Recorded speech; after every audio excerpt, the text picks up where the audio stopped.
Welcome back. You're watching the special broadcast here on DD India. We are standing by for the Prime Minister's address to the International Aryan Summit taking place here in New Delhi. We've spent the first hour discussing with our guests, Mr. Shekhar Iyer, a senior journalist, and Professor Makhan Lal, a historian and author, about the life and legacy of Maharshi Dayanand Saraswati and the 150 years of the Arya Samaj that he founded. Remember, we are celebrating the 200th birth anniversary of the Maharshi and the 150th anniversary of the inception or the founding of the Arya Samaj as well. Right, joining me from the venue of the summit is my colleague Dibyendu Mondal. Dibyendu, for the benefit of viewers joining us from around the world, why don't I begin by asking you to walk them through the details of the summit. What is the summit about? Well, Ramesh, this International Aryan Summit is about the celebration of the life of Swami Dayanand Saraswati, the founder of the Arya Samaj. This is also about bringing the people who believe in the life and teachings of Dayanand Saraswati from across the globe in one single platform to celebrate the man on his 200th birth anniversary.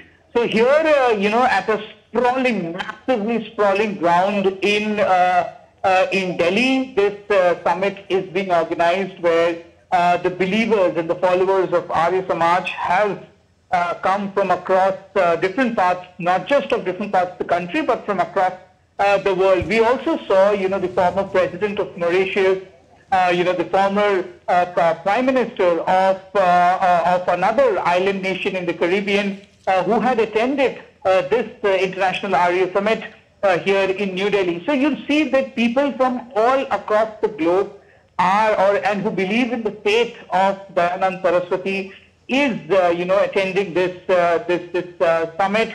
This is about, celebrating his teachings, his life, and also about the path that he has chosen for the betterment of society, which includes, rising above the caste, and also rising above, the suspicion, I beg your pardon, the superstition of different, forms that exist in society. So this is about believing in fact, believing in spirituality is what his teaching is about. So therefore, this summit is, of course, a 4-day summit which began yesterday. Prime Minister Narendra Modi is attending the summit today. We have people, thousands and thousands of people from across different parts of the country as well as from different parts of the world who have come in here to attend this summit. Ramesh. Give us a sense, Dibyendu, if you will, about what is happening around you as we speak. What do we know about the Prime Minister's engagements? We are told that he will interact with foreign delegates attending the summit, also attend or take part in an exhibition that is mounted on the sidelines of this summit as well.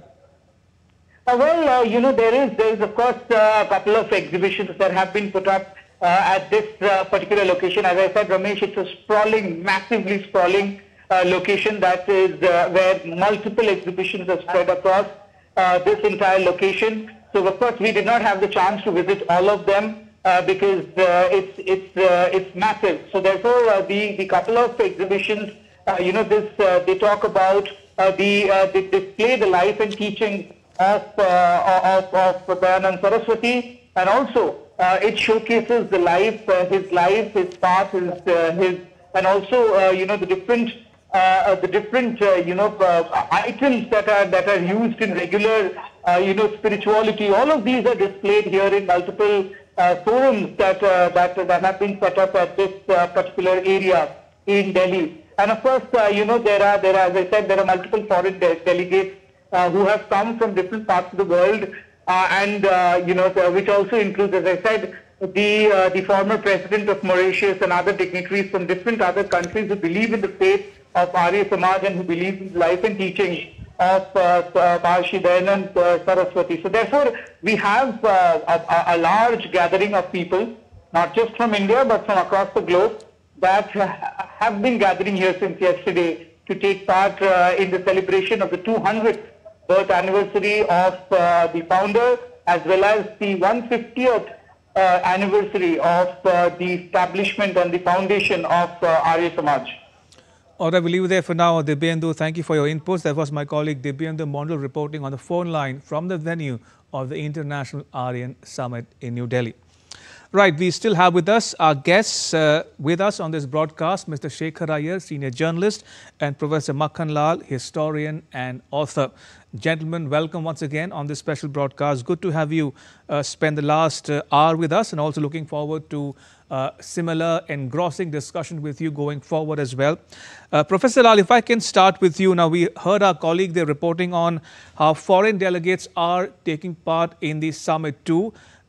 What can you tell us about the growth of the movement, as it were, the Arya Samaj movement across the world? How popular is it, you think, in our immediate neighborhood or even across the world? Not only in immediate neighborhood. If you look at the presence of Arya Samaj all over the world, it's quite far and wide. You know, many of the countries in Caribbean islands, you have got things moving fast. Also, you heard from your Mauritius president is here. Right. You have got all over, wherever Hindus are there. Remember one thing, Hindus are nothing but also Arya Samajis. Arya Samajis are nothing but Hindus.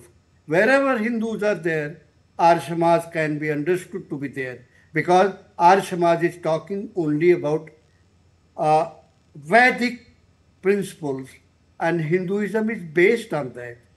So let us not make the mistake of separating Arya Samaj from larger Hindu society and larger Hindu family. I consider wherever Hindus are there, wherever the followers of Hindu principles are there, Vedic principles are there, they are also Arya Samajis. Indeed. Arya Samaj has never said anything against the basic principles of Hinduism. So Professor Lal, you can be a Hindu and an Arya Samaji at the same time, is it not? Absolutely, that is the correct situation. Exactly the way Charvak was a Nastik, but also a Hindu. Right.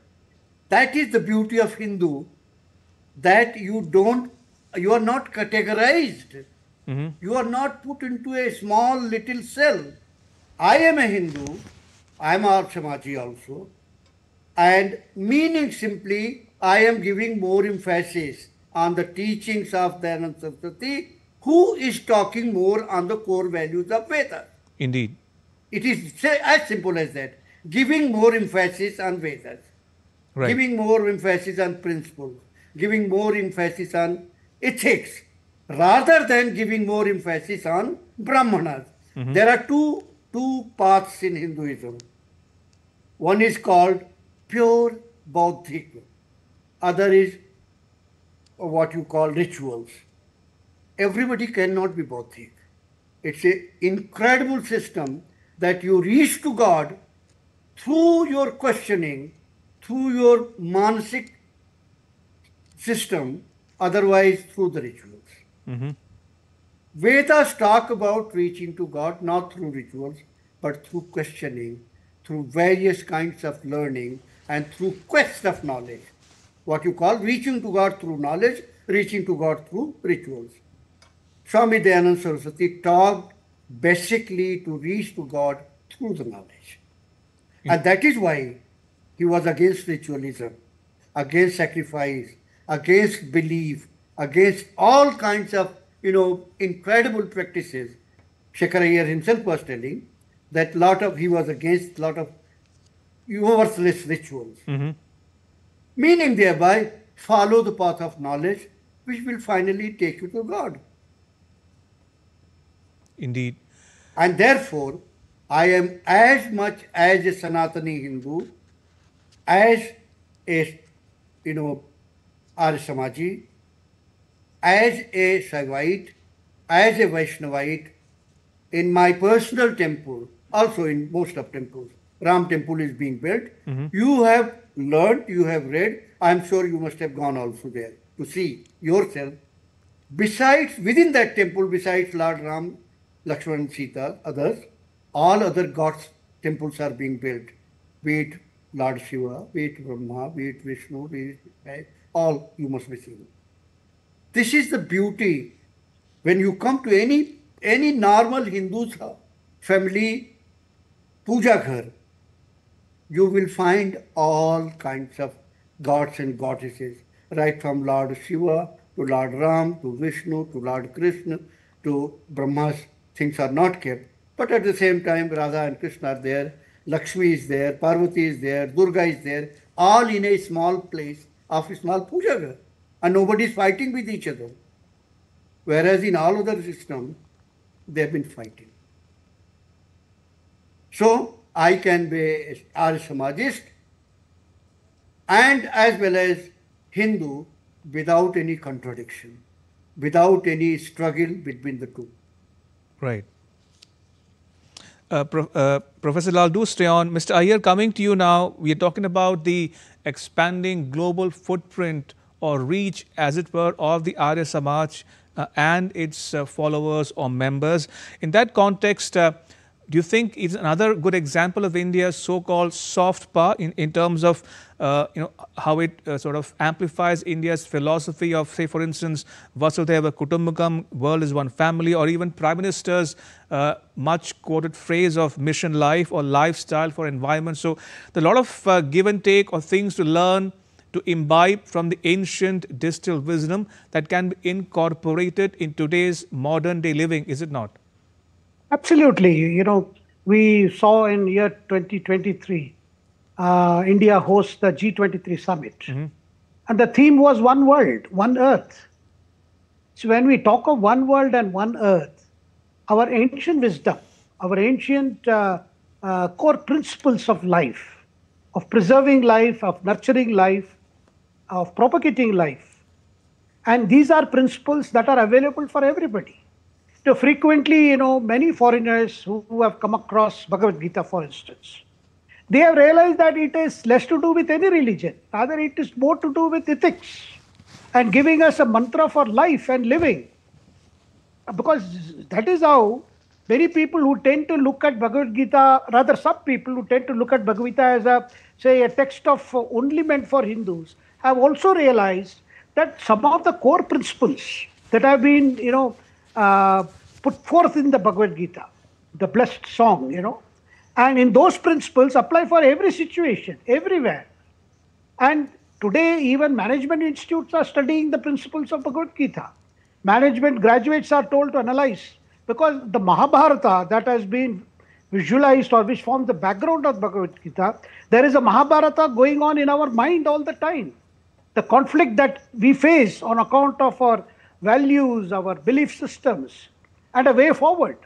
So, when we are hosting a conference like this, and an institution like Arya Samaj, a movement like Arya Samaj, which has, broken down those principles in very simple form for people to follow, this can be picked up by anybody.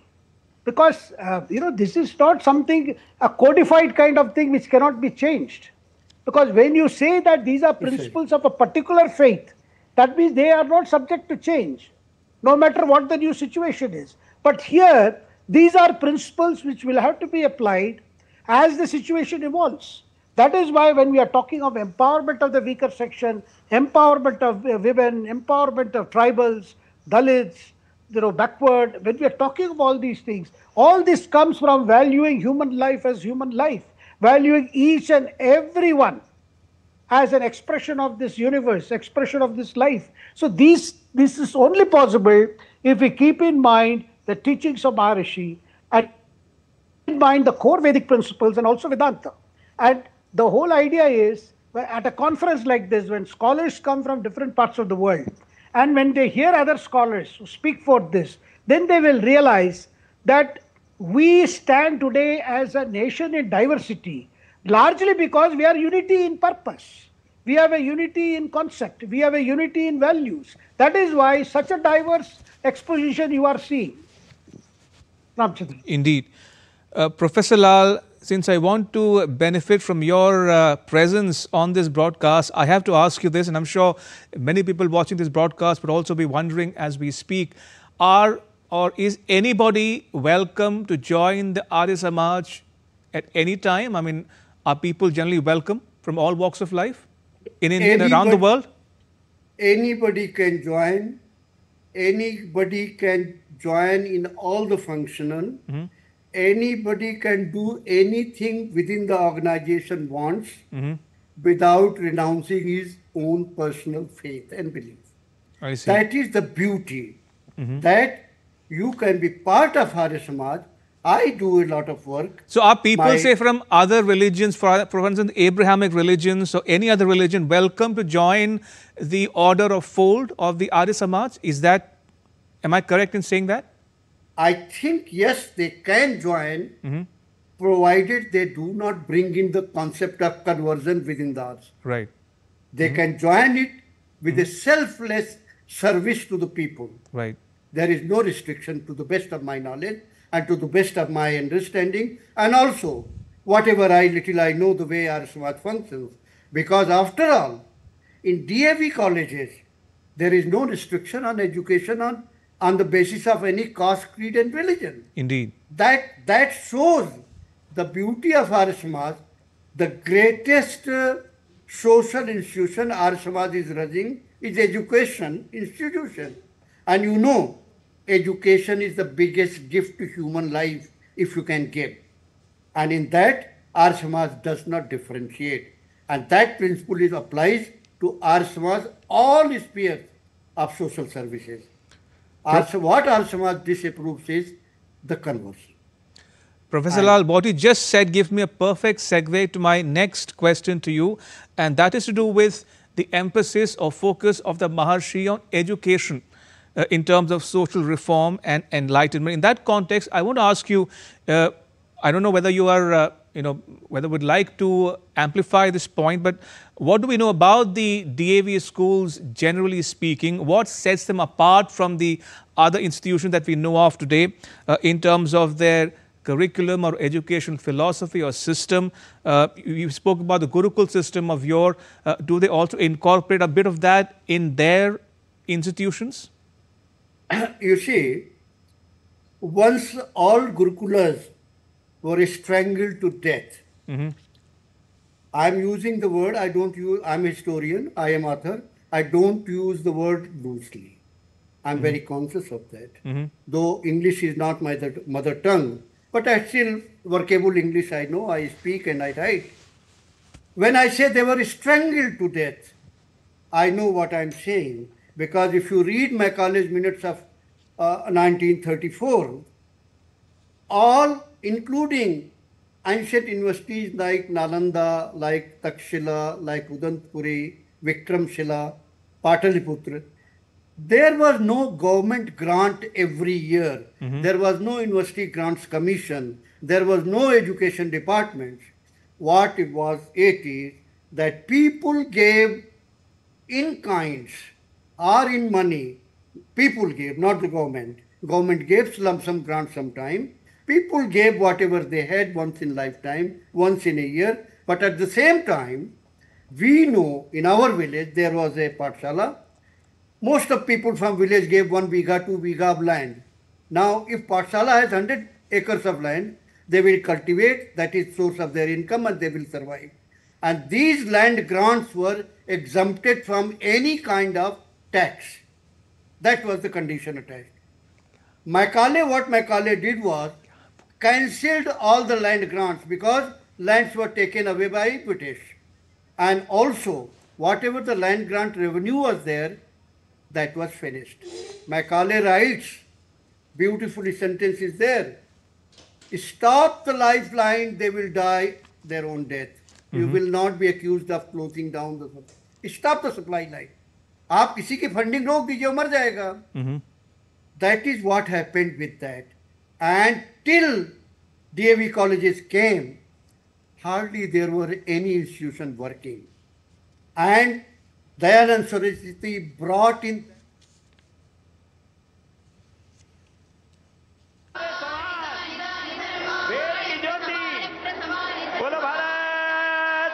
की, भारत माता की, भारत माता की। हमारे बहुत ही ऊर्जावान, तेजस्वी, तपस्वी, इस भारत को सतत ऊर्जा देने वाले महानुभाव, महान व्यक्तित्व के धनी आदरणीय श्रीमान नरेंद्र भाई मोदी जी, माननीय प्रधानमंत्री भारत हमारे बीच पधार चुके हैं। पुनः एक बार करतल ध्वनि जोरदार अभिनंदन और एक बार जोरदार नारा, बोलो भारत माता की। बहुत बहुत आभार, बहुत बहुत धन्यवाद। अपने स्थानों को ग्रहण कीजिए।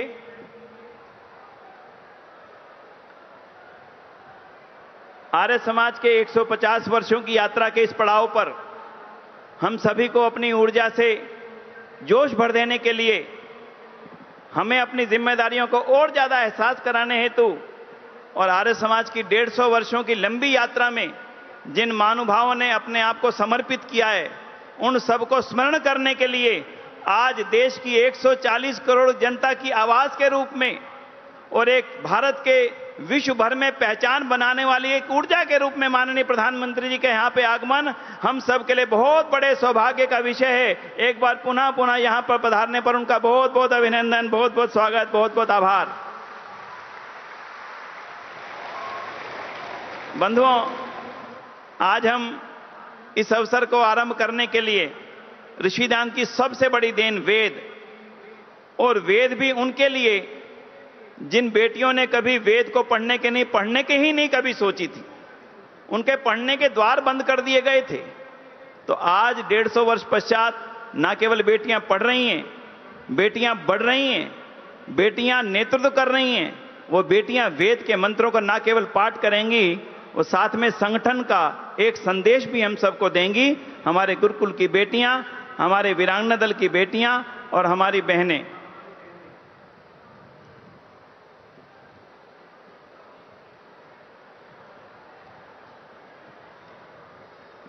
मंत्र पाठ।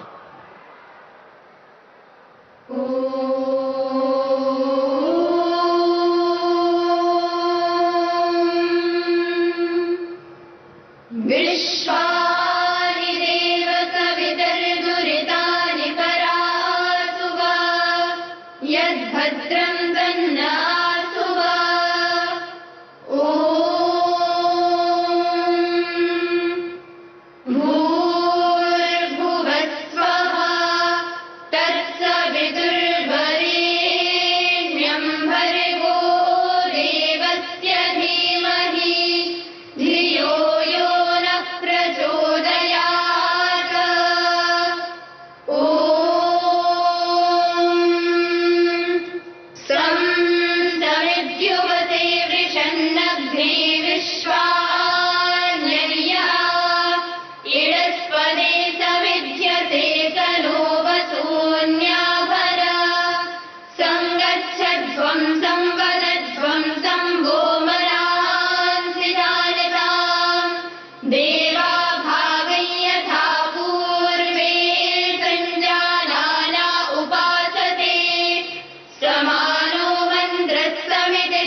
मना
बहुत बहुत अभिनंदन बेटियों का।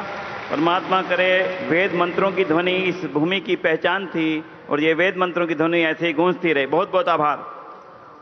बंधुओं, भारतीय सांस्कृतिक मूल्यों का जीवंत रूप, भारत को विश्व गुरु बनाने के स्वप्नदर्शी, अहर्निश अनवरत, अनथक, तत्पर व्यक्तित्व के धनी, आधुनिक व विकसित भारत के शिल्पी और भारत की ऊर्जा व ओजस्विता की पहचान, तेजस्विता की पहचान और सतत कार्यशील माननीय प्रधानमंत्री जी के अभिनंदन के लिए हम चाहेंगे सबसे पहले पीत वस्त्र के द्वारा, ओम पीत वस्त्र के द्वारा उनका हम अभिनंदन करें।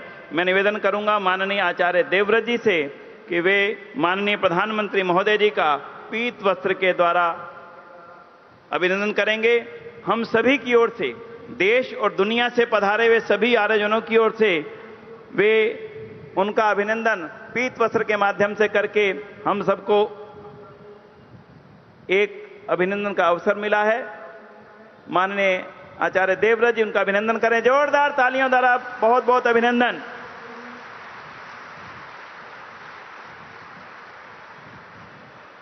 बंधुओं, मेरा निवेदन रहेगा, माननीय प्रधानमंत्री जी का जीवन पूरी तरह से देश और समाज के यज्ञ के रूप में समर्पित है।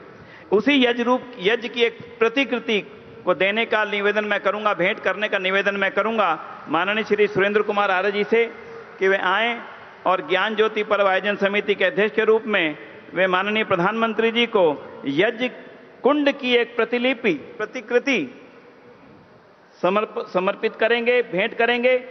ये यज्ञ कुंड समर्पण का कुंड है, जीवन के समर्पण भाव का कुंड है। एक बार करताल ध्वनि द्वारा बहुत बहुत अभिनंदन।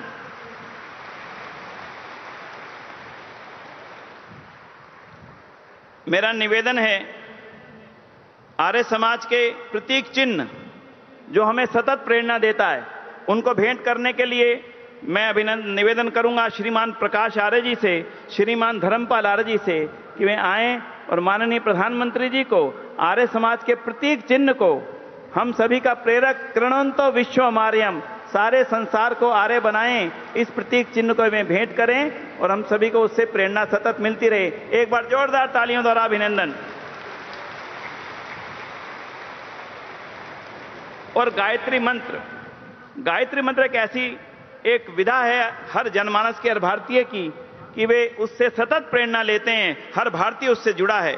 हम चाहेंगे डीएवी कॉलेज मैनेजिंग कमेटी के अध्यक्ष श्रीमान पूनम सूरी जी एवं श्रीमती सुषमा शर्मा जी उन्हें गायत्री मंत्र का प्रतीक भेंट करेंगी।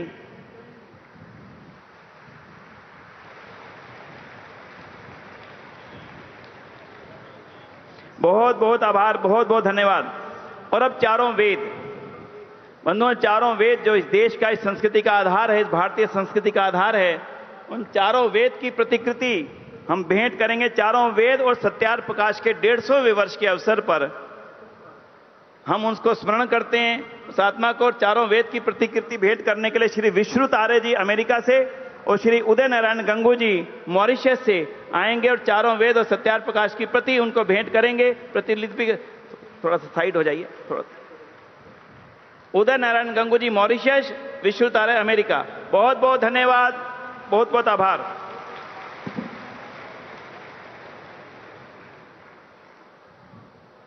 मैं अनुरोध करने जा रहा हूं श्रीमान सुरेंद्र आर्य जी से कि वे आएं और ज्ञान ज्योति पर्व का जो उद्घाटन समारोह जब 12 फरवरी को हुआ था, उससे लेकर के अब तक हमने बहुत आयोजन किए हैं। माननीय प्रधानमंत्री जी ने हमें आदेश किए थे इन कार्यों को करना चाहिए। आर्य समाज ने उन कार्यों को यथावत करने का पूरा प्रयत्न किया है। मैं चाहूंगा कि वे आएं और 2 शब्द इस अवसर पर अभिनंदन के रूप में प्रस्तुत करें। आदरणीय श्री सुरेंद्र कुमार आर्य जी।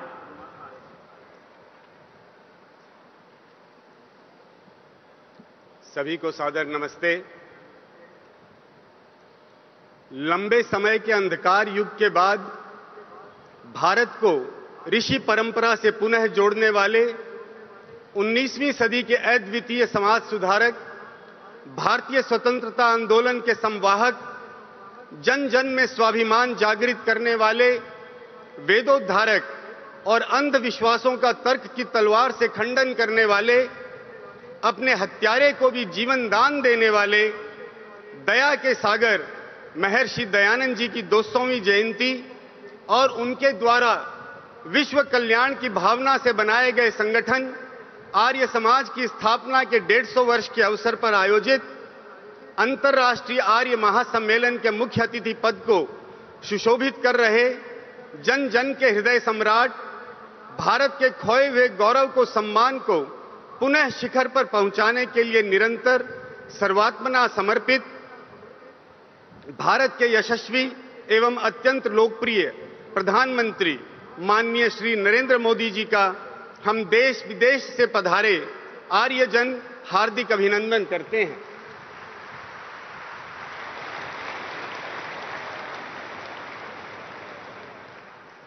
भारत सरकार ने महर्षि दयानंद के विशाल जीवन, महान विचारधारा और समाज कल्याण के कार्यों के अनुरूप 2 वर्षों का आयोजन मनाने का निर्णय किया।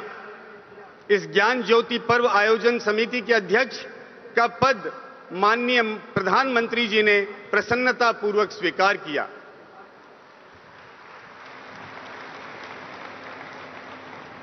बारह फरवरी 2023 को दिल्ली में अति भव्य कार्यक्रम में इसका प्रारंभ हुआ।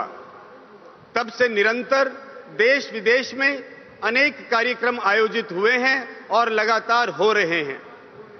आपने आज इस ऐतिहासिक कार्यक्रम में पधारकर हम सबका अत्यंत उत्साहवर्धन किया है तथा हमें और अधिक कार्य करने हेतु प्रेरित किया है। अतः हम आपका पुनः आभार व्यक्त करते हैं।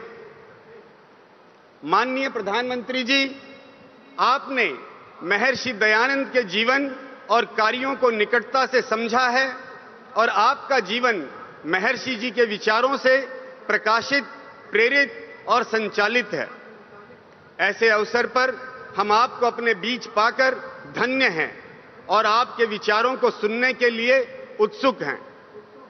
आपसे और आपके तपोमय जीवन से हर युवा, हर व्यक्ति सतत प्रेरणा लेता है। इस अवसर पर आर्य समाज की 150 वर्षों की यात्रा के हजारों तपस्वी, सन्यासी, विद्वान, बलिदानी एवं कार्यकर्ताओं को नमन व स्मरण करते हैं, जिन्होंने अपना सारा जीवन देश व समाज के हित में समर्पित कर दिया।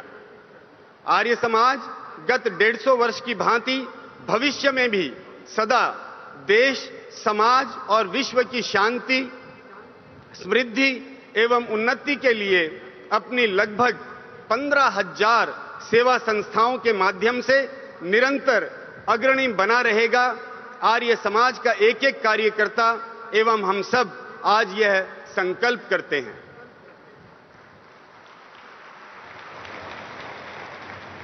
मैं इस अवसर पर गुजरात एवं महाराष्ट्र के माननीय राज्यपाल आचार्य देवव्रत जी, दिल्ली प्रदेश की माननीय मुख्यमंत्री श्रीमती रेखा गुप्ता जी एवं देश विदेश से पधारे महर्षि दयानंद जी के भक्तों एवं अनुयायियों का भी हार्दिक अभिनंदन करता हूं। माननीय प्रधानमंत्री जी की ओजस्वी विचार सदा ही हम सभी में एक अपार ऊर्जा और उत्साह का संचार करते हैं और आज यह अपार जनसमूह उन्हें सुनने के लिए लालायित है। इसलिए अधिक न कहता हुआ पुनः माननीय प्रधानमंत्री जी एवं सभी का इस अंतर्राष्ट्रीय आर्य महासम्मेलन में स्वागत करता हूं। धन्यवाद। जय भारत, वंदे मातरम। बहुत बहुत आभार आदरणीय सुरेंद्र आर्य जी का। बंधुओं, महिलाओं को पर्दे में रख दिया गया था। कहां से कहां ऋषिदान का कार्य पहुंचा। आज दिल्ली की मुख्यमंत्री माननीय रेखा गुप्ता जी एक महिला के रूप में दिल्ली का नेतृत्व कर रही हैं, आज हमारे मंच पर उपस्थित हैं। एक बार तालियों द्वारा उनका अभिनंदन और उनसे चाहूंगा कि वे आएं और आज यहां पर पधार करके देश दुनिया से पधारे हुए आर्य समाज के लाखों अनुयायियों को अपने प्रेरणा रूपी शब्दों से उपकृत करेंगे। माननीय श्रीमती रेखा गुप्ता जी, मुख्यमंत्री दिल्ली।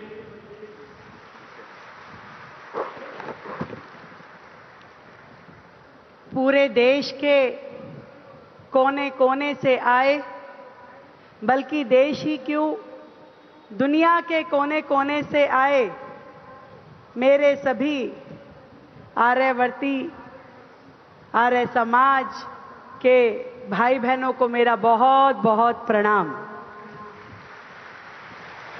आज यहाँ हम सबके बीच मंच पे उपस्थित देश के बहुत ही यशस्वी और हम सबके प्रिय माननीय प्रधानमंत्री श्री नरेंद्र मोदी जी, जिनके नेतृत्व में राष्ट्र ने सेवा, संस्कार और आत्मनिर्भरता की दिशा में अभूतपूर्व प्रगति की, और आर्य समाज की के इस 150वीं जयंती के कार्यक्रम में आपकी उपस्थिति और आपका सानिध्य हम सब के लिए बहुत ही अद्भुत प्रेरणा और हर्ष के क्षण है। ये आपके आने से सच में हम सबको बहुत खुशी मिली है और आपके मार्गदर्शन ने आगे की दिशा भी तय करनी है। गुजरात और महाराष्ट्र के हमारे माननीय राज्यपाल महोदय आचार्य देवव्रत जी, पूज्य स्वामी देवव्रत स्वामी जी, आर्य समाज के समर्पित आचार्यगण, विद्वानों, सहयोगियों और दिल्ली के मेरे सभी भाई बहनों को मेरा सादर नमस्कार। ये मेरे लिए बहुत ही सौभाग्य की बात है कि 150 वर्ष की यह अमर यात्रा आर्य समाज की, इसमें मुझे कई बार समाज से जुड़ने का मौका मिला और मैं इतना जानती हूं कि एक संगठन के नाते ये केवल एक उपलब्धि नहीं, बल्कि ये भारतीय आत्मा का पुनर्जागरण है। 150 वर्ष की यात्रा। जब घना अंधकार हो जाए, रास्ते और दिशाएं दिखाई न दे, तब दीप की एक छोटी सी लो पथ पे रोशनी भर देती है, और यही दीपक बनकर हमारे पूज्य महर्षि दयानंद सरस्वती जी जब समाज को दिशा देने के लिए आए, तो दीप और आशा की किरण बनकर उन्होंने पूरे देश और दुनिया को आगे बढ़ने का रास्ता दिखाया।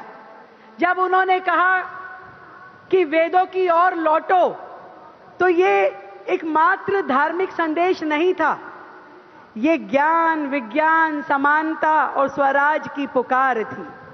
समाज में अंधविश्वासों की जंजीरों को मुक्त करने के लिए आपने जो आह्वान किए, जो आंदोलन किए, वो सच में वही सच्चा धर्म, मानवता की सेवा और लोक कल्याण था।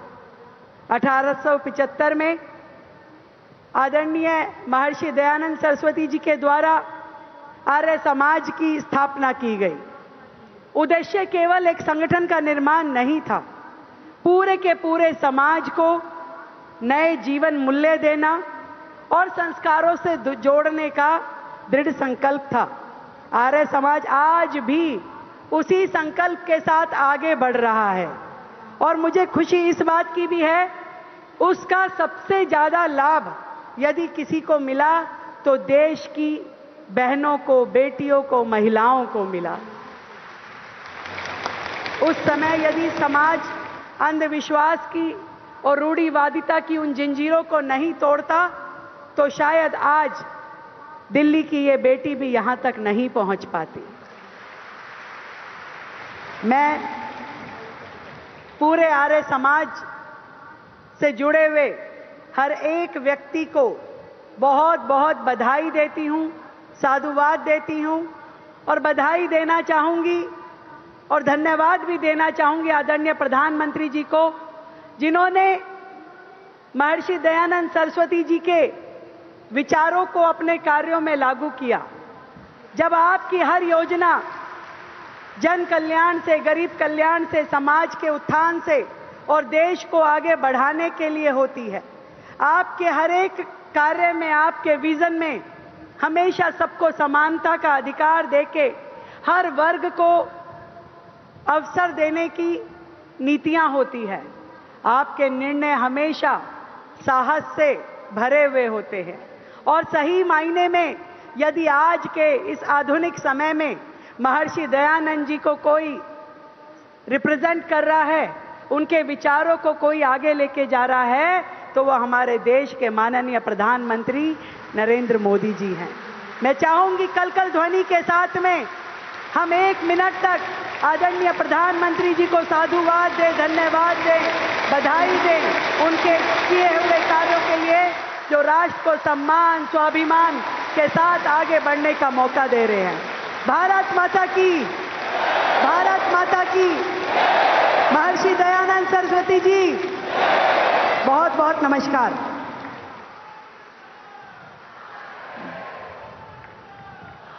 महर्षि दयानंद की, भारत माता की, भारत माता की। प्रधानमंत्री जी के उद्बोधन तक जोश बढ़ना चाहिए। भारत माता की। बहुत आभार हमारी बहन रेखा गुप्ता जी का, जिन्होंने बहुत ही प्रेरक शब्दों में हम सबको आह्वान किया और ऋषि दयानंद को स्मरण किया। निश्चित रूप से बंधुओं, माननीय प्रधानमंत्री जी आज देश को एक ऐसी दिशा में ले जा रहे हैं जो पुनः विश्व गुरु बनने की ओर अग्रसर नहीं है, लगभग उसके पायदान पर खड़ा है। आज हम निर्णय लेने के लिए निर्भर नहीं है, ये सोच माननीय प्रधानमंत्री जी की है। पुनः रेखा गुप्ता जी का आभार। अब मैं अनुरोध करने जा रहा हूं, जिस गुजरात में महर्षि दयानंद सरस्वती जी का जन्म हुआ, उसी गुजरात के माननीय राज्यपाल, और आज ये भी सौभाग्य है माननीय प्रधानमंत्री जी का जन्म भी उसी गुजरात में हुआ, उसी राज्य में हुआ। ये एक आपस का संयोग है।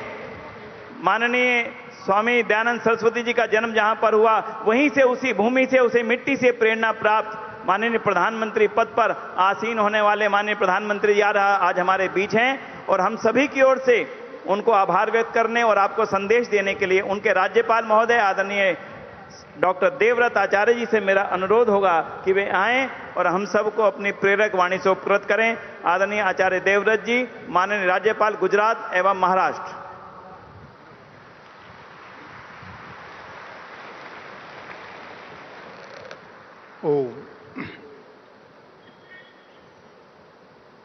महान कर्मयोगी, भारत की ख्याति, प्रतिष्ठा और गौरव को समस्त विश्व तक पहुंचाने वाले भारत के यशस्वी प्रधानमंत्री आदरणीय श्री नरेंद्र मोदी जी, दिल्ली की लोकप्रिय मुख्यमंत्री आदरणीय बहन श्रीमती रेखा गुप्ता जी,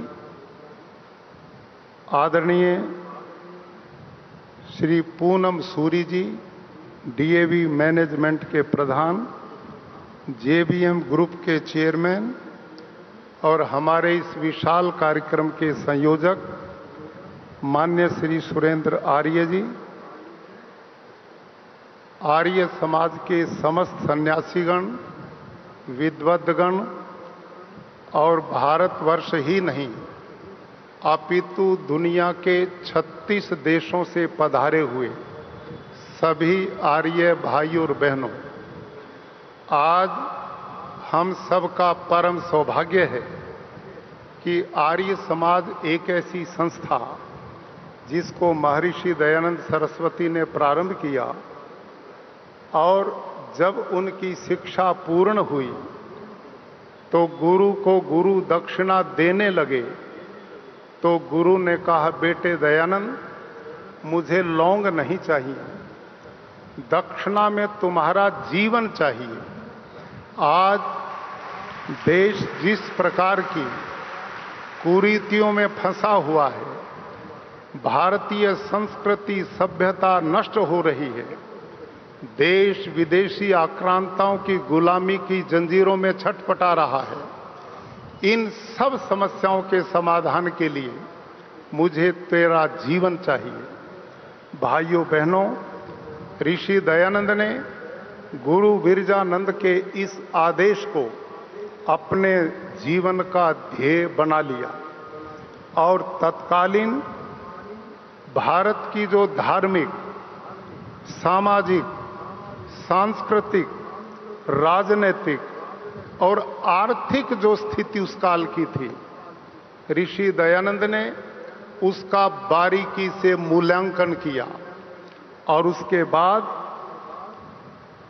आर्य समाज के अनेक लोगों को समाज की सब प्रकार की कुरीति और इन सांस्कृतिक मूल्यों की स्थापना के लिए उन्होंने तैयार किया।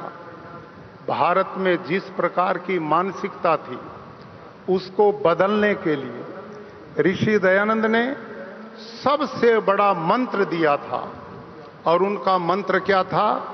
स्वदेशी, स्वभाषा, वेद, स्व साहित्य, स्व संस्कृति और स्वाभिमान।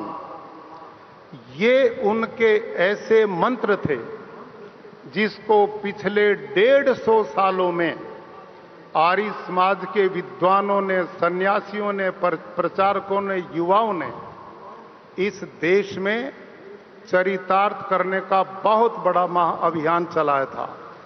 भाइयों और बहनों, आज हम सब के लिए बहुत गौरव की बात है कि भारत को एक ऐसे कर्मयोगी, यशस्वी, रात और दिन केवल जो देश के लिए ही जीते हैं, ऐसे प्रधानमंत्री के रूप में श्रीमान नरेंद्र मोदी जी मिले, जिन्होंने ऋषि दयानंद की वो विचारधाराएं, और वो विचारधारा क्या थी? हिंदी भाषा को विश्व स्तर पहचान आज के युग में बनाने वाले माननीय प्रधानमंत्री जी हैं। भाइयों और बहनों, स्वामी दयानंद गुजरात में पैदा हुए, गुजराती उनकी भाषा थी, लेकिन वो जानते थे भारत जैसे महान देश को एकता के सूत्र में बांधने का काम यदि कोई भाषा सामर्थ्य रखती है तो वो केवल हिंदी है। और स्वामी दयानंद ने 40 छोटे बड़े ग्रंथ लिखे, वो सभी हिंदी में लिखे। आज गर्व की बात है कि माननीय प्रधानमंत्री जी ने उस भाषा को विश्व स्तर पर पहुंचाने का बहुत बड़ा अभियान दिया, जो गर्व की बात है। योग, जो भारत की सॉफ्ट पावर बनाने का काम यदि किसी ने किया तो माननीय प्रधानमंत्री जी ने किया है। भारत की सांस्कृतिक धरोहर जिसको हम भूल चुके थे, उसको बचाने का काम विश्व स्तर पर किसी ने किया तो माननीय प्रधानमंत्री जी ने किया। पांडुलिपियों का संरक्षण और उसके संरक्षण का महाअभियान, जो आज तक कभी राजनीतिक स्तर पर सोचने की कल्पना भी नहीं की थी, आज माननीय प्रधानमंत्री जी ने भारत के महान ऋषियों की, महान विद्वानों की, चिंतकों की उस धरोहर का डिजिटलाइजेशन व्यापक रूप से अभियान चला है, जो भारत की सांस्कृतिक बहुत बड़ी निधि है। भाइयों और बहनों, स्वदेशी, make in India, vocal for local, mobile manufacturing, स्वदेशी हथियार, सेमी कंडक्टर, कहीं जहाजों का निर्माण, आज भारत की विकास और प्रगति का वो रास्ता प्रधानमंत्री जी ने इस देश के भविष्य को बदलने का काम किया है। भाइयों और बहनों, ऋषि दयानंद ने आर्य समाज की स्थापना से पहले इस बात को जान लिया था कि अंग्रेजों ने भारत को गरीबी में झोंक दिया है, और इससे गरीबी से निकलने का रास्ता उन्होंने गो, कृषि आदि रक्षणी सभा बनाई थी, जिसके पीछे गाय को उन्होंने भारत की आर्थिक रीढ़ का कारण माना, कृषि को माना। आप सबको जानकर प्रसन्नता होगी कि देश की पहली गौशाला रेवाड़ी में स्वामी दयानंद ने स्थापित करवाई थी, और आर्य समाज गौ माता के प्रति सदा से एक अभियान चलाता रक्षा का। लेकिन आज गाय को सही संरक्षण, संवर्धन का काम यदि किसी ने किया है तो माननीय प्रधानमंत्री जी ने किया है। ये बात मैं आपकी जानकारी में लाना चाहता हूं। आज देश में जो कृषि है वो बैल उपयोग में नहीं आते, वो बेचारे घूम फिर कर स्लॉटर हाउस जाते थे, लेकिन प्रधानमंत्री जी ने उस गौ माता को बचाने के अभियान में सेक्स सॉर्टेड सीमन, उत्तम नस्ल के सांडों का सीमन, ऐसा कि अब हमारी आने वाली देसी गाय ज्यादा दुधारू भी बनेंगी, उनकी नस्ल का भी सुधार होगा और वो बछड़ियां ही देंगी, जिससे सड़कों पर ये बेचारे बैल नहीं घूमेंगे। बहुत बड़ा काम देश में स्वदेशी टेक्नोलॉजी को अपना करके प्रधानमंत्री जी ने करवाया। जो सीमन विदेशों से 1200 रुपए में मिलता था, आज प्रधानमंत्री जी के परिश्रम प्रयास से वो सीमन गुजरात में जहां मैं हूं, वहां 250-300 रुपए में तैयार होता है और किसान को कुल 50 रुपए में दिया जा रहा है, ताकि देसी गाय का संवर्धन हो।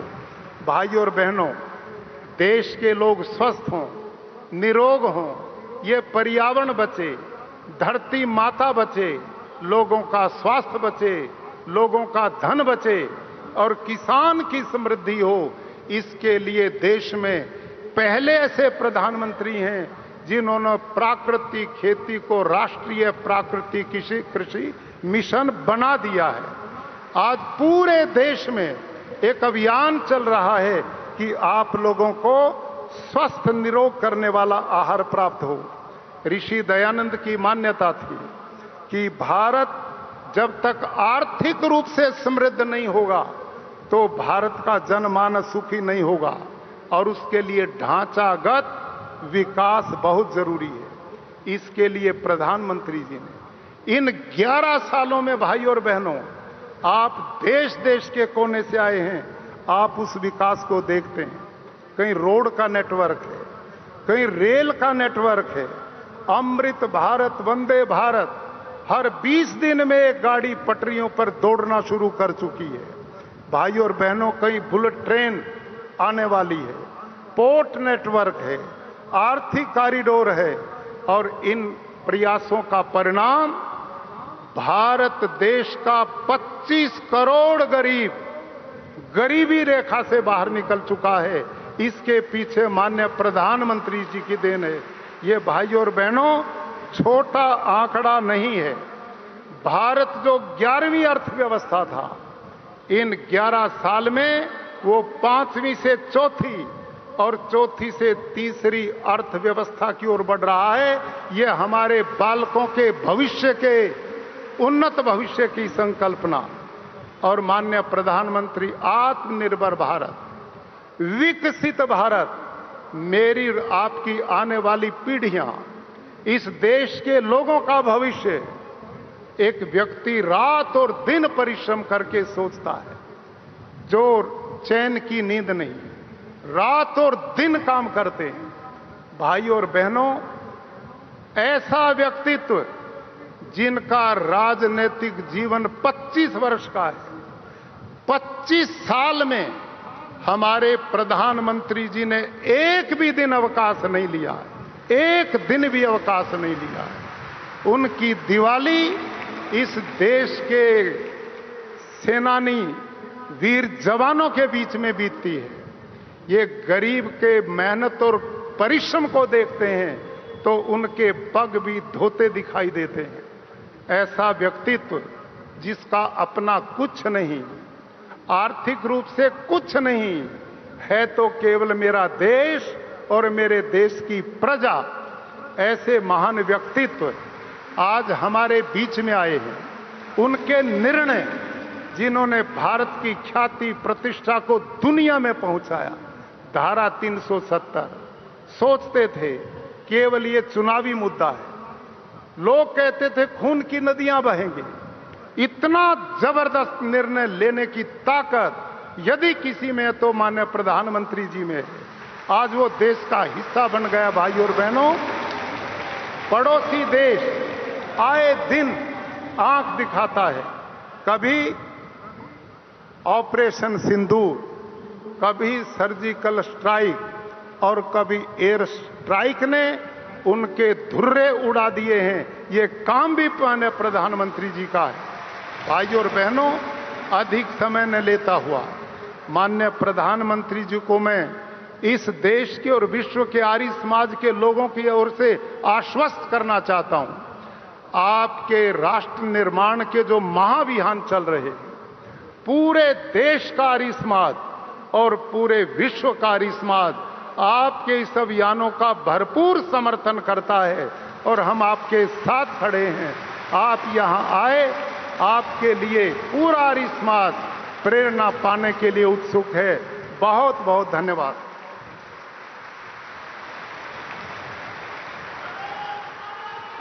जय हो। बहुत बहुत आभार, बहुत बहुत धन्यवाद माननीय आचार्य देवव्रत जी का। अमर रहेगा बस। अब हम एक 150 वर्ष की छोटी सी यात्रा पर, छोटी मैं इसलिए कह रहा हूं कि अनवरत है आर्य समाज की यात्रा, एक वीडियो से कुछ जानेंगे 150 वर्ष के आर्य समाज की जर्नी। भारत भूमि, इस भूमि पर एक ज्ञान ज्योति के सूर्य का उदय गुजरात के टंकारा में हुआ। महर्षि दयानंद जी ने सन 1875 में मुंबई में आर्य समाज के क्रांतिकारी आंदोलन की नींव रखी। दयानंद जी की प्रेरणा से प्रज्वलित हुए दीपक रूपी उनके लाखों शिष्यों ने अपना सब कुछ उनके एक एक शब्द पर वार दिया। कोई पिछड़े भाइयों के उत्थान में तो कोई हिंदी रक्षा में जुड़ा, किसी ने गौ रक्षा का बीड़ा उठाया, किसी ने गुरुकुलों की परंपरा के उद्धार का, कोई डीएवी स्कूल और कॉलेज बना रहा था, कोई साहित्य लिख रहा था, कोई भजन प्रवचन, कोई यज्ञ कर रहा था, कोई गांव-गांव जाकर अलख जगा रहा था, कोई तन, कोई धन, कोई अपनी सारी संपत्ति, अपना सारा जीवन निरंतर समर्पित कर रहा था। ये ही था आर्य समाज का महायज्ञ। दयानंद जी की दी हुई स्वदेशी और स्वाभिमान की प्रेरणा से पहला स्वदेशी बैंक खुला, पहला स्वदेशी स्टोर खुला। स्वदेशी आर्य समाज का मूल मंत्र बन गया।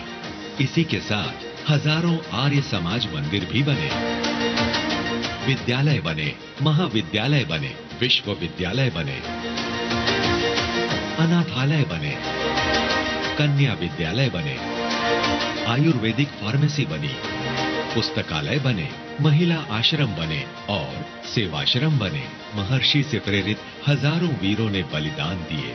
दयानंद जी के शिष्यों ने स्वतंत्रता आंदोलन के महायज्ञ किए। हिंदी आंदोलन, हैदराबाद आंदोलन और सामाजिक परिवर्तन की क्रांति के लिए जेलों की सजा काटी। सैकड़ों फांसी चढ़े, गोलियां सीने पर खाई, पर कभी उफ तक न कहा।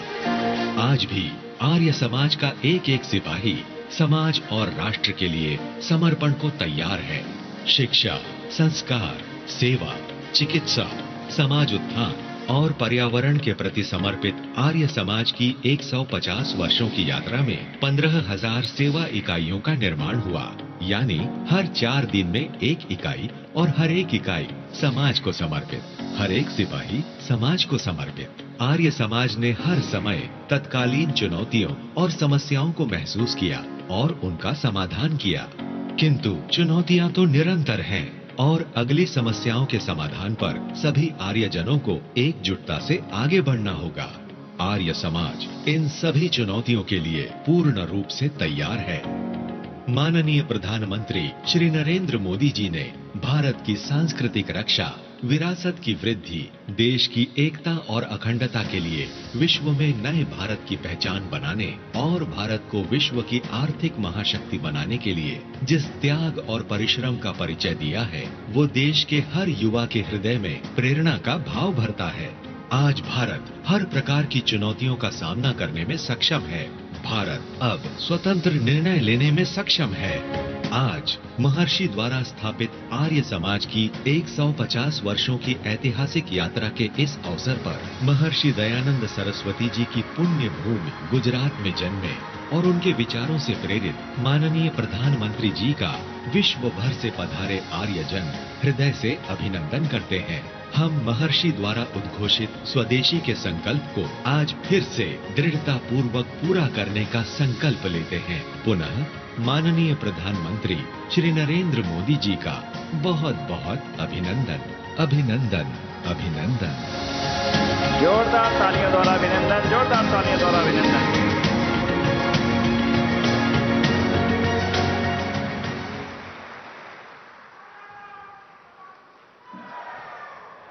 बंधुओं, अब वह समय निकट है जिसका हम सभी को इंतजार है, माननीय प्रधानमंत्री जी का उद्बोधन सुनने का। उससे पूर्व भारत सरकार ने महर्षि दयानंद सरस्वती जी की स्मृति में 200वीं जयंती की स्मृति में मेमोरेबल कॉइन जारी किया है। 200 रुपए का कॉइन भारत सरकार ने जारी किया है। मैं चाहूंगा आज प्रधानमंत्री जी के करकमलों से उसका आह्वान हो और आप सभी के सैकड़ों वर्षों की स्मृति बन सके। सबसे पहले 200 वर्ष का कॉइन माननीय प्रधानमंत्री जी की सेवा में, एक प्रति माननीय मुख्यमंत्री जी की सेवा में, एक प्रति माननीय राज्यपाल जी की सेवा में आपके समक्ष प्रस्तुत है। और इस 200वीं जयंती की स्मृति को अक्षुण्ण रखने के लिए सरकार के द्वारा कॉइन जारी करने के लिए हम बहुत बहुत आभार करते हैं भारत सरकार का। बहुत बहुत धन्यवाद। माननीय प्रधानमंत्री जी का बहुत बहुत धन्यवाद। और इसी के साथ आर्य समाज के 150वें वर्षों की स्मृति को भी स्मरण करने के लिए और हमारी भावी पीढ़ियों को सतत प्रेरणा के लिए 150वें वर्ष का भी एक कॉइन जारी किया गया है, मेमोरेबल कॉइन। वो भी माननीय प्रधानमंत्री जी इस अवसर पर समर्पित कर रहे हैं राष्ट्र को। एक बार जोरदार तालियों द्वारा इसका अभिनंदन आप सब लोग करें। ये हम सब की भावी पीढ़ियों तक स्मृति अक्षुण्ण रहेगी। बहुत बहुत धन्यवाद, बहुत बहुत आभार। बंधुओं, मैं बुलवा देता हूं। भारत माता की, भारत माता की, भारत माता की, वंदे। बहुत आभार। बंधुओं, अब समय आ गया है कि हम माननीय प्रधानमंत्री जी को सुने। मैं निवेदन करूंगा आज के इस अवसर पर वे हम सबको अपने उद्बोधन से उपकृत करने के लिए एक बार खड़े होकर के उनका अभिनंदन करें। माननीय प्रधानमंत्री डायस पर पहुंच रहे हैं। जोरदार तालियों द्वारा अभिनंदन, जोरदार तालियों द्वारा, जोरदार तालियों। भारत माता की, भारत माता की। बहुत आभार, धन्यवाद। कृपया अपना स्थान ग्रहण करें।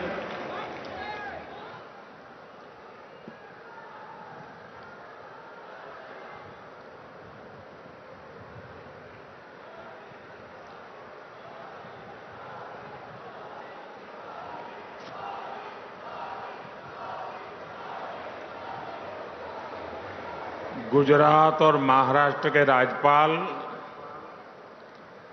आचार्य देवव्रत जी, दिल्ली की मुख्यमंत्री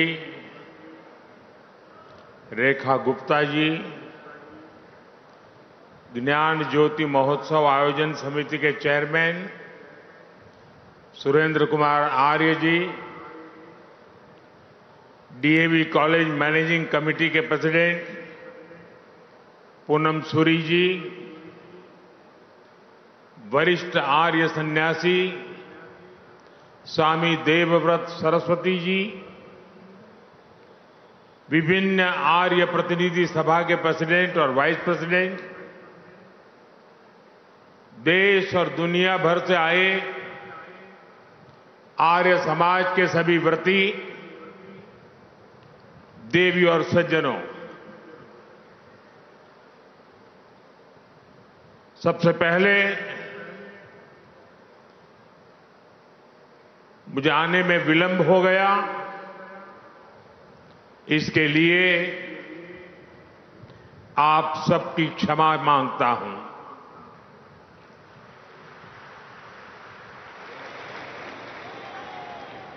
आज सरदार साहब की जयंती थी, 150वीं जयंती। Statue of unity Ekta Nagar में उनका कार्यक्रम था और मुझे आने में विलंब हो गया और उसके कारण मैं समय से नहीं आ पाया और इसलिए मैं आप सबकी क्षमा चाहता हूं।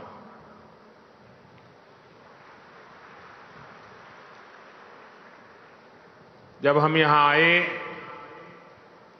तो प्रारंभ में जो मंत्र सुने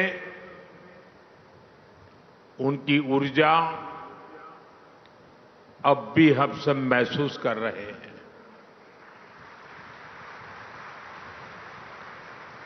जब भी मुझे आपके बीच आने का अवसर मिला और जब जब मैं आया,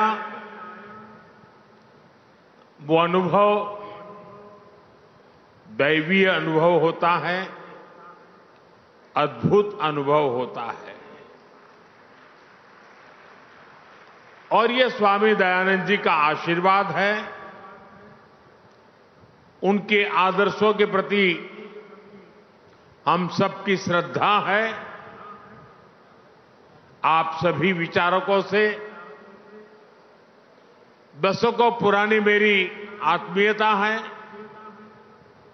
कि मुझे बार बार आपके बीच आने का अवसर मिलता है।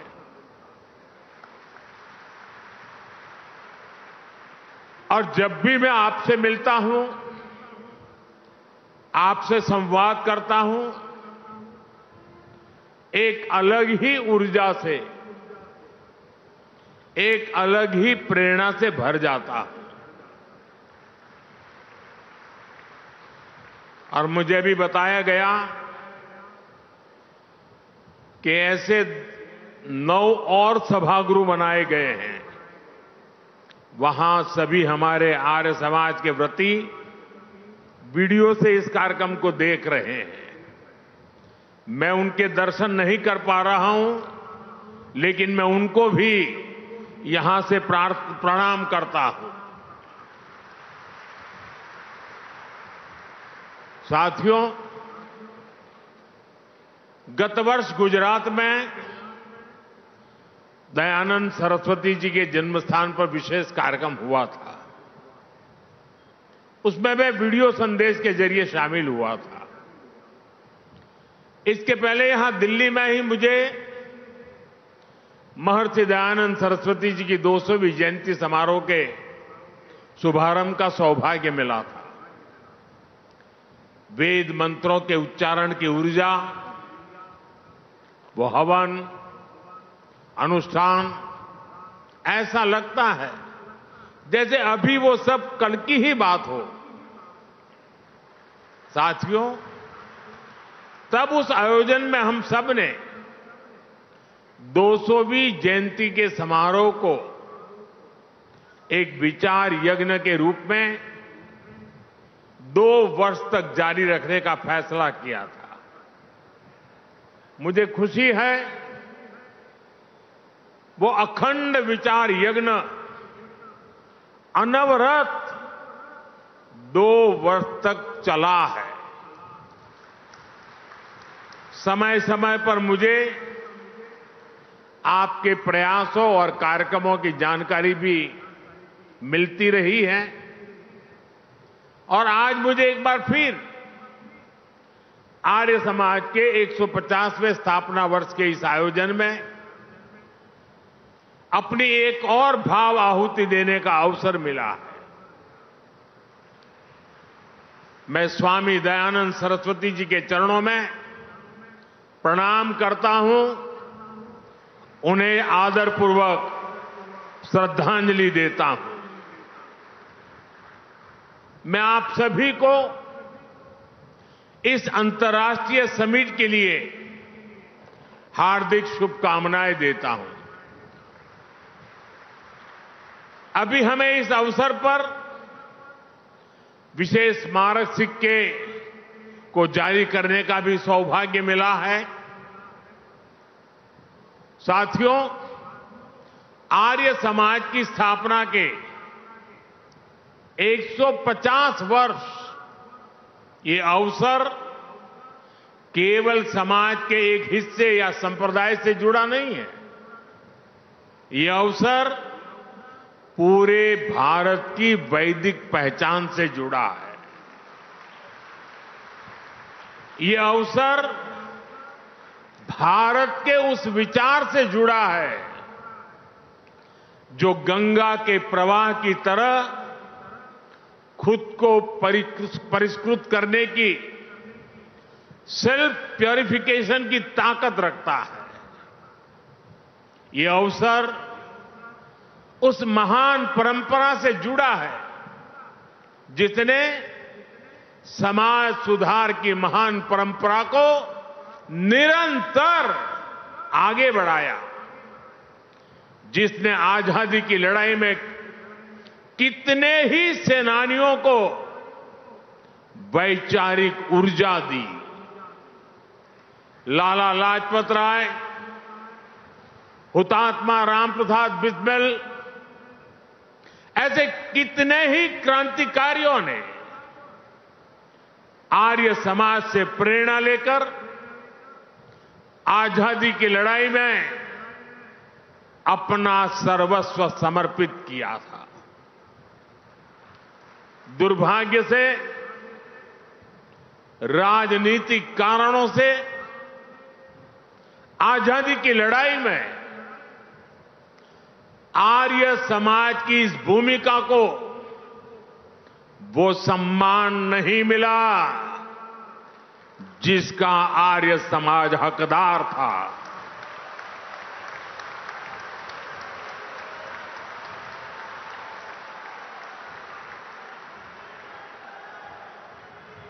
साथियों, आर्य समाज अपनी स्थापना से लेकर आज तक प्रबल राष्ट्र भक्तों की संस्था रही है। आर्य समाज निर्भीक होकर भारतीयता की बात करने वाली संस्था रही है। भारत विरोधी कोई भी सोच हो,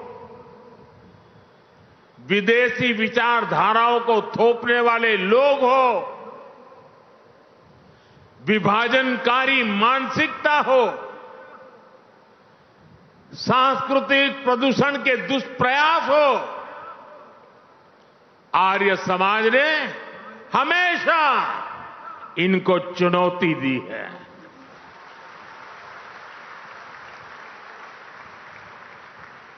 मुझे संतोष है कि आज जब आर्य समाज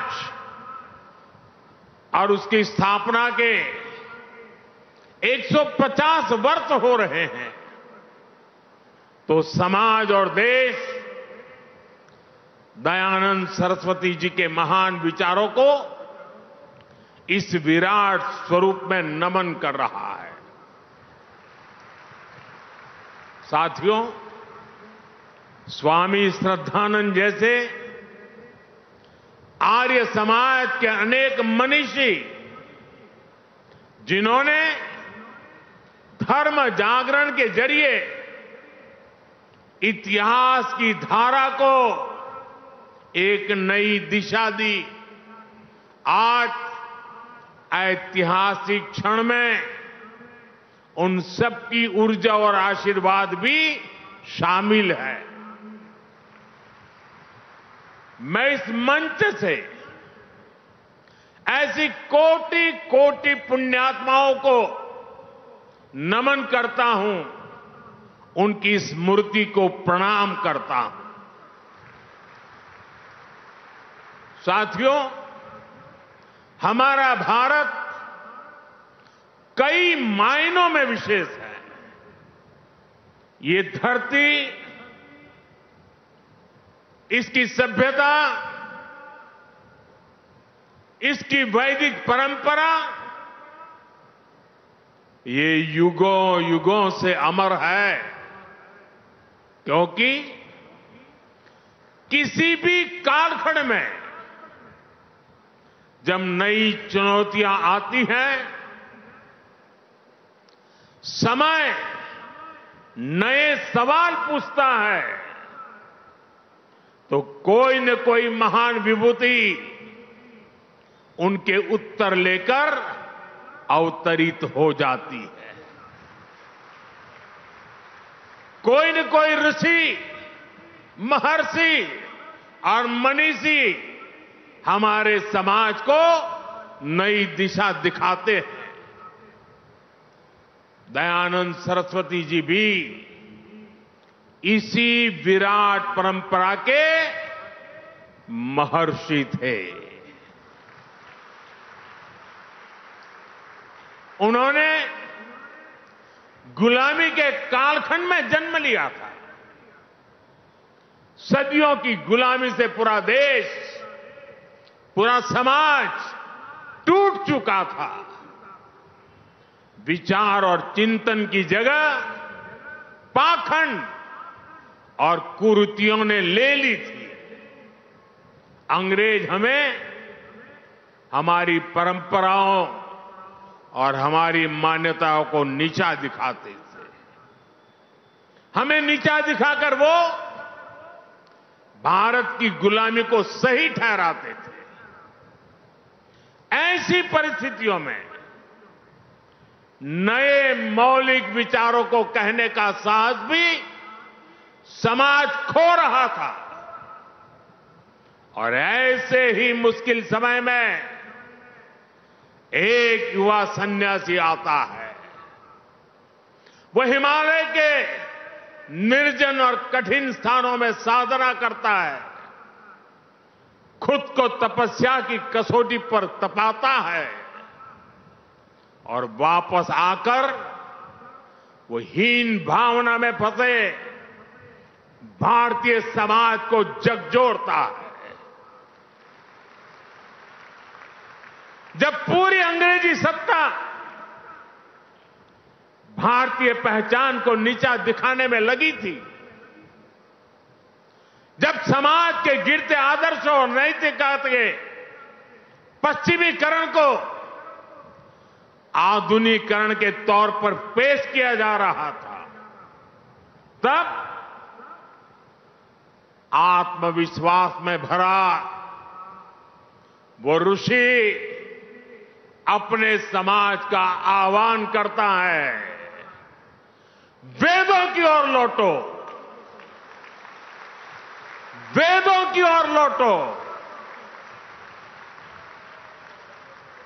ऐसी अद्भुत विभूति थे स्वामी दयानंद जी।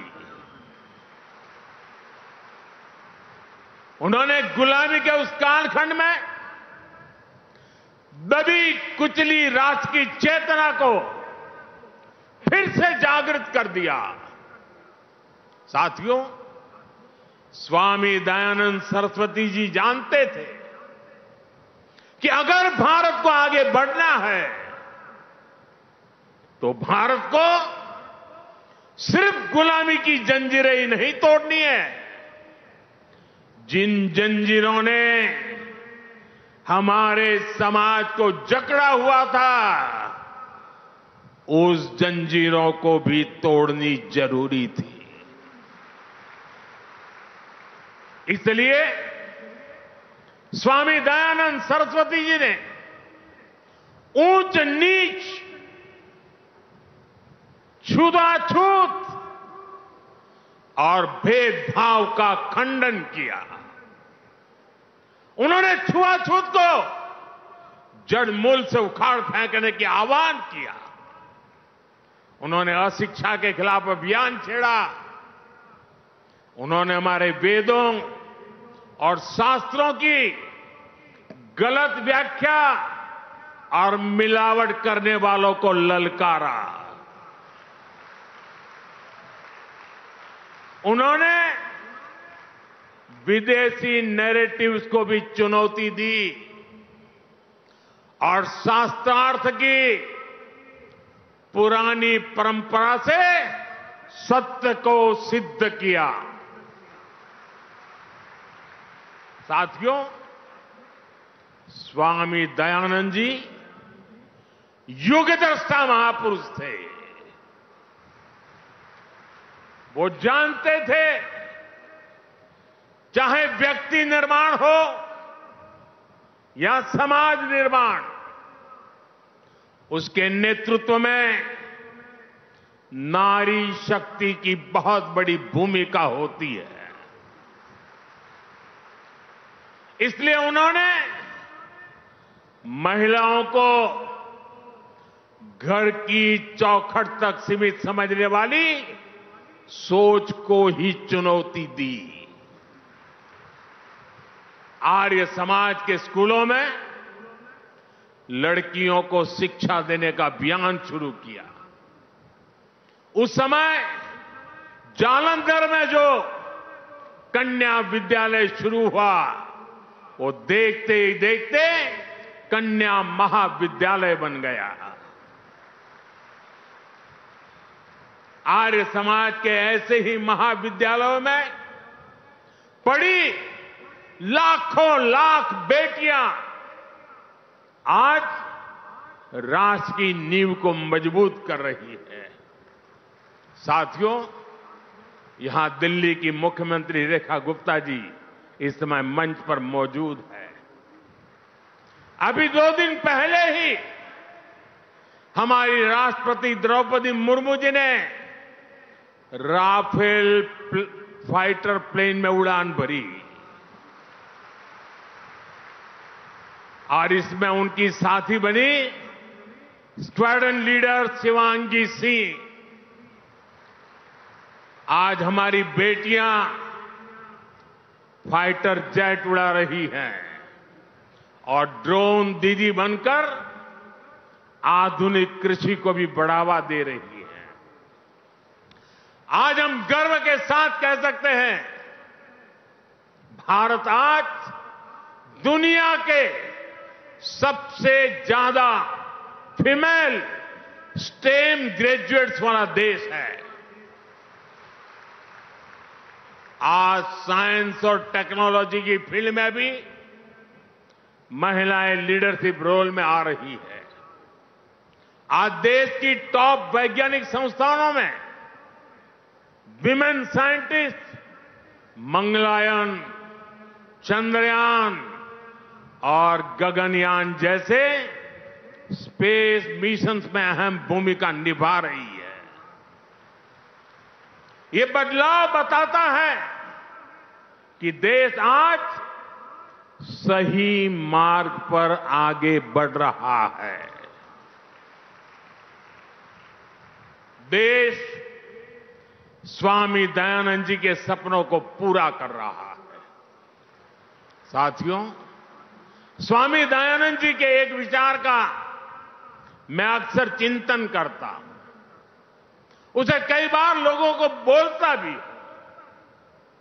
स्वामी जी कहते थे, जो व्यक्ति सबसे कम ग्रहण करता है और सबसे अधिक योगदान देता है, वही परिपक्व है।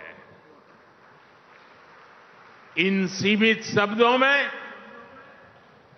इतना असाधारण विचार है कि शायद इसकी व्याख्या में कई किताबें लिखी जा सकती हैं। लेकिन किसी विचार की असली ताकत उसके भावार्थ से भी ज्यादा इससे तय होती है वो विचार कितने समय तक जीवित रहता है, वो विचार कितनी जिंदगियों का परिवर्तन करता है। और जब हम इस कसौटी पर महर्षि दयानंद जी के विचारों को कसते हैं, जब हम आर्य समाज के समर्पित लोगों को देखते हैं, तब हमें लगता है कि उनके विचार समय के साथ साथ और अधिक प्रकाशमान हुए हैं।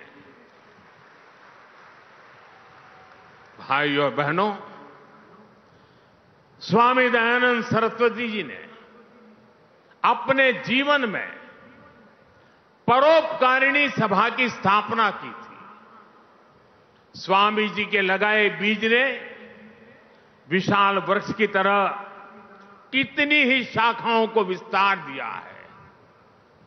गुरुकुल कांगड़ी, गुरुकुल कुरुक्षेत्र, डीएवी संस्थान एवं अन्य शैक्षणिक संस्थान, ये सभी अपने अपने क्षेत्रों में लगातार काम कर रहे हैं। जब जब देश पर संकट आया है, आर्य समाज के लोगों ने अपना सब कुछ देशवासियों के लिए समर्पित किया है। भारत विभाजन की विभीषिका में सब कुछ गंवाकर भारत आने वाले शरणार्थियों की सहायता, पुनर्वास और शिक्षा, इसमें आर्य समाज ने कितनी बड़ी भूमिका निभाई, ये इतिहास में दर्ज है। आज भी प्राकृतिक आपदाओं के समय पीड़ितों की सेवा में आर्य समाज हमेशा आगे रहता है।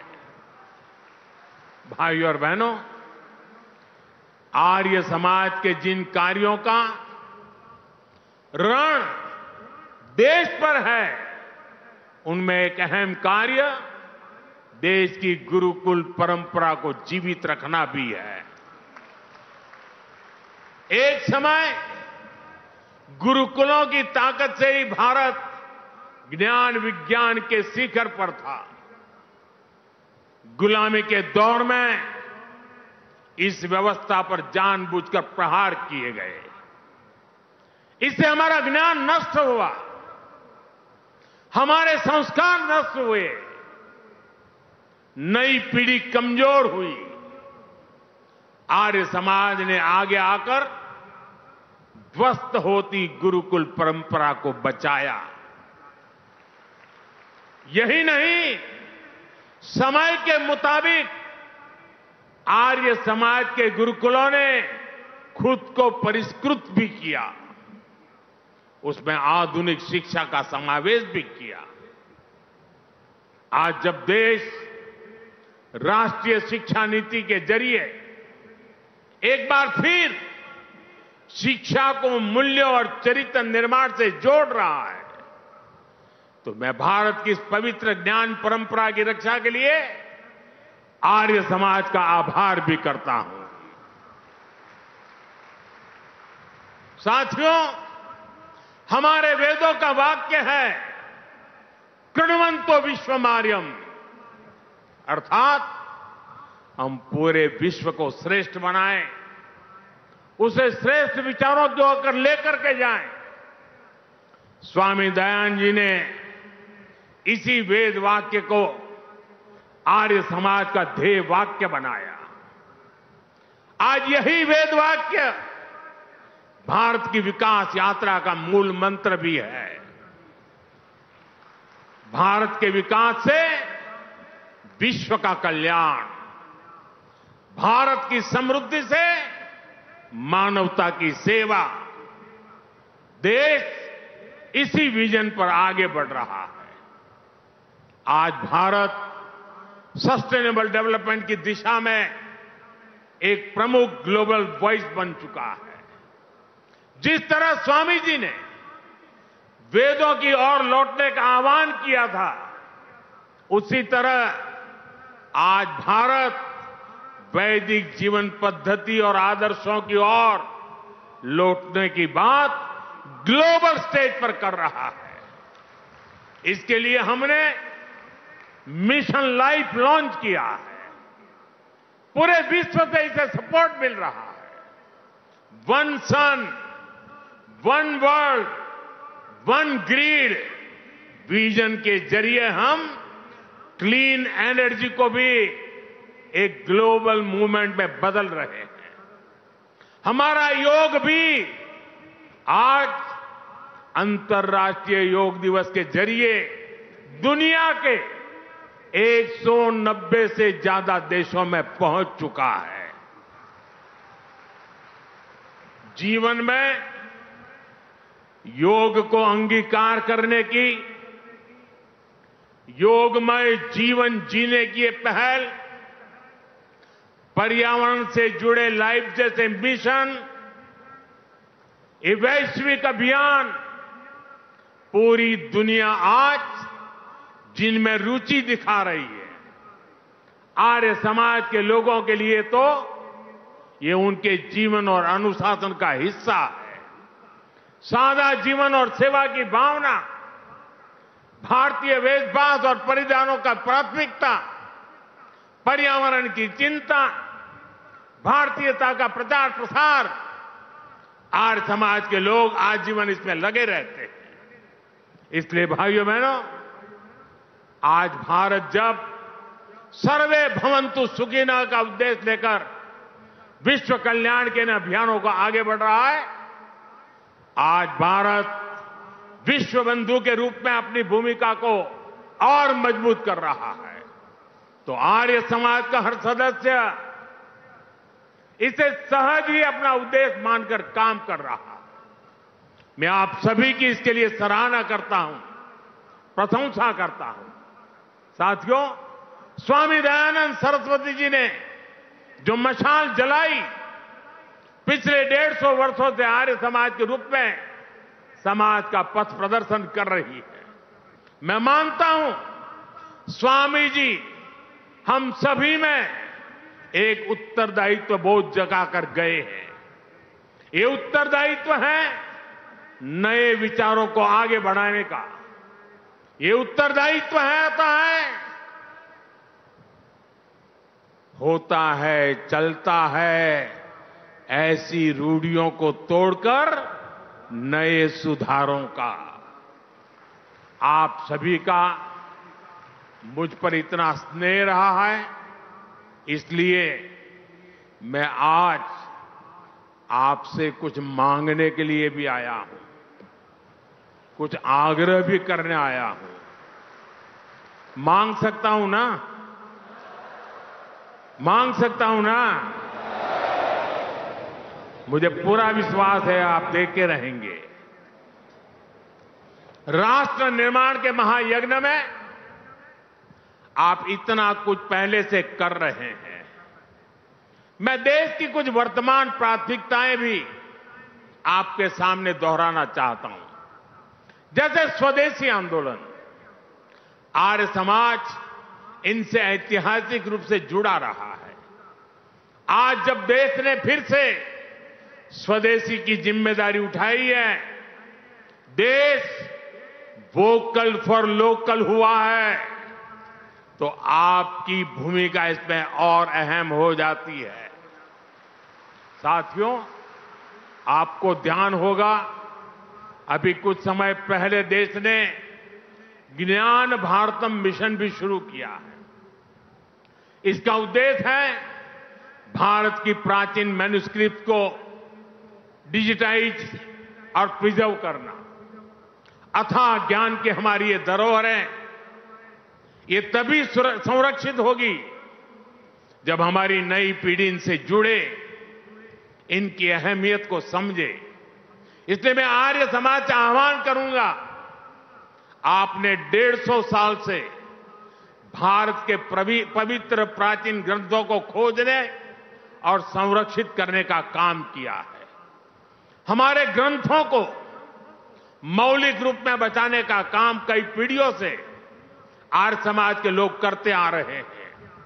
ज्ञान भारतम मिशन अब इसी प्रयास को राष्ट्रीय स्तर पर लेकर जाएगा।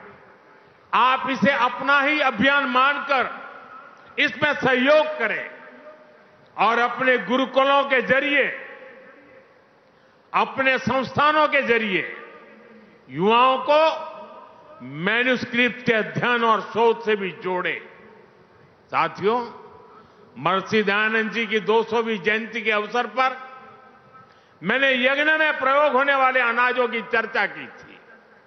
हम सब जानते हैं यज्ञ में श्री अन्न की कितनी अहमियत होती है। जो अनाज यज्ञ में इस्तेमाल होते हैं उन्हें विशेष रूप से पवित्र माना जाता है। इन अन्नों के साथ मोटे अनाज यानी श्री अन्न की भारतीय परंपरा को भी हमें आगे बढ़ाना है। यज्ञ में प्रयोग होने वाले अन्न की एक खूबी ये भी होती है कि उनकी पैदावार प्राकृतिक रूप से होनी चाहिए। प्राकृतिक खेती, नेचुरल फार्मिंग, अभी आचार्य जी बड़े विस्तार से उसका वर्णन कर रहे थे। ये नेचुरल फार्मिंग भारतीय अर्थव्यवस्था की बहुत बड़ी आधार हुआ करती थी। आज एक बार फिर दुनिया उसके महत्व को समझने लगी है। मेरा आग्रह है, आर्य समाज नेचुरल फार्मिंग के आर्थिक और आध्यात्मिक पहलू के प्रति भी लोगों को जागरूक करें। साथियों, एक और विषय है, जल संरक्षण का भी है। आज देश गांव-गांव साफ पानी पहुंचाने के लिए जल जीवन मिशन पर काम कर रहा है। जल जीवन मिशन अपने आप में दुनिया का सबसे बड़ा अनूठा अभियान है, लेकिन हमें ध्यान रखना है, पानी पहुंचाने के संसाधन तभी काम करेंगे जब आने वाली पीढ़ियों के लिए पर्याप्त पानी बचेगा। इसके लिए हम ड्रिप इरिगेशन से खेती को बढ़ावा दे रहे हैं। देश में 60,000 से ज्यादा अमृत सरोवर बनाने का भी काम हुआ है। हमें चाहिए सरकार के इन प्रयासों के साथ साथ समाज खुद भी आगे आए। हमारे यहां गांव-गांव तालाब, सरोवर, कुआं और वापी होते थे। बदलते हालातों में उनकी उपेक्षा होती गई और वो सूखते चले गए। हमें लोगों को अपने इन प्राकृतिक संसाधनों को बचाने के लिए निरंतर जागृत करना है।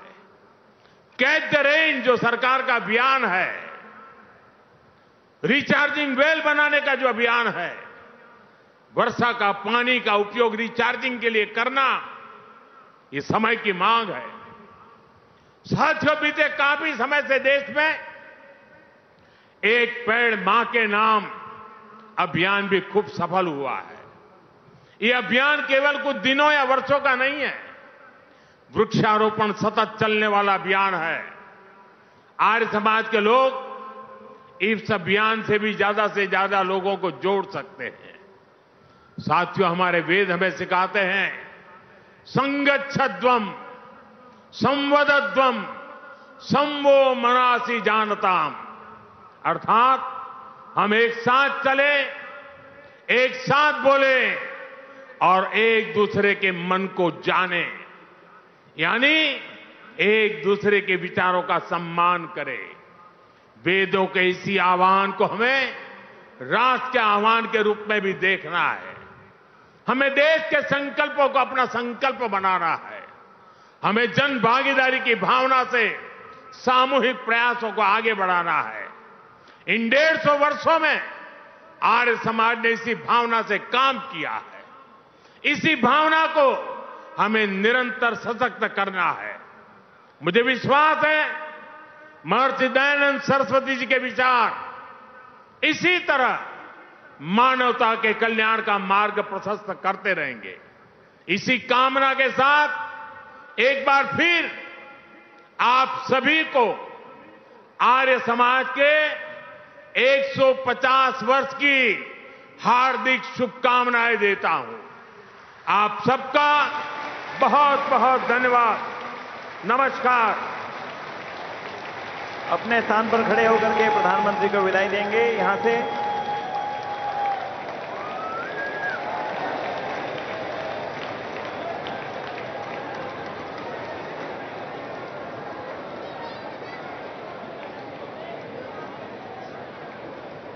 बहुत बहुत आभार माननीय प्रधानमंत्री जी का।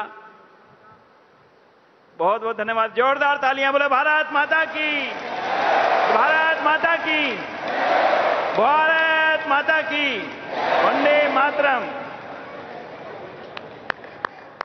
So there you heard the Prime Minister addressing the International Aryan Summit in New Delhi. If you're just joining us, you're watching a special broadcast here on DD India. The International Aryan Summit is part of the Gyana Jyoti Festival commemorating the 200th birth anniversary of Maharshi Dayanand Saraswati and 150 years of the Arya Samaj. It honors Maharshi Dayanand Saraswati's reformist and education legacy and celebrates the Arya Samaj's contributions to education, social reform and nation building. It also aims to inspire global awareness of Vedic principles and its relevance to India's quest to become self-reliant and a developed nation by 2047.